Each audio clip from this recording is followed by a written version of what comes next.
اللہ کے نام سے شروع جو نہایت مہربان رحمت والا ہے۔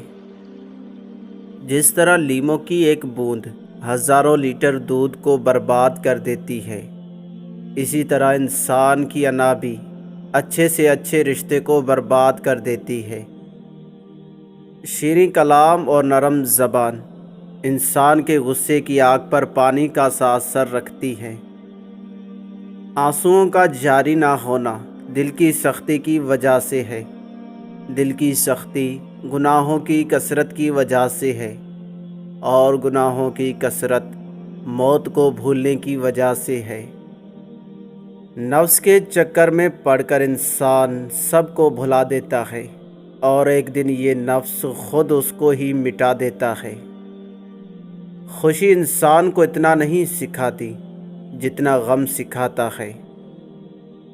کسی انسان کے کم ظرف ہونے کے لیے اتنا ہی کافی ہے کہ وہ اپنی زبان سے اپنی تعریف کرنے پر مجبور ہو۔ ہم اگر زبان کی پھیلائی ہوئی مصیبتوں کا جائزہ لیں تو معلوم ہوگا کہ خاموشی میں کتنی راحت ہے۔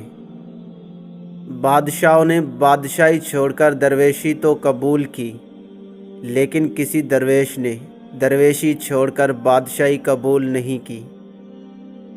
لامحدود آرزوئیں محدود زندگی کو عذاب بنا دیتی ہیں۔ عبادت فرشتہ تو بنا سکتی ہے، لیکن انسان نہیں بنا سکتی۔ انسان درد سے بنتا ہے۔ جو تکلیف تم خود برداشت نہیں کر سکتے، وہ تم کسی دوسرے کو بھی مت دو۔ ٹھوکر وہی کھاتا ہے جو راستے کا پتھر نہیں اٹھاتا۔ ایسے شخص کی بات پر کبھی بھی یقین نہ کریں جس کے قول و فعل میں تضاد ہو، جو تمہیں صرف خواب دکھائے اور کہانیاں سنائے، اور اپنے ذاتی مفادات اور خوابوں کی تکمیل کے لیے کارِ بند ہو، اور صرف اپنا وقت گزار رہا ہو۔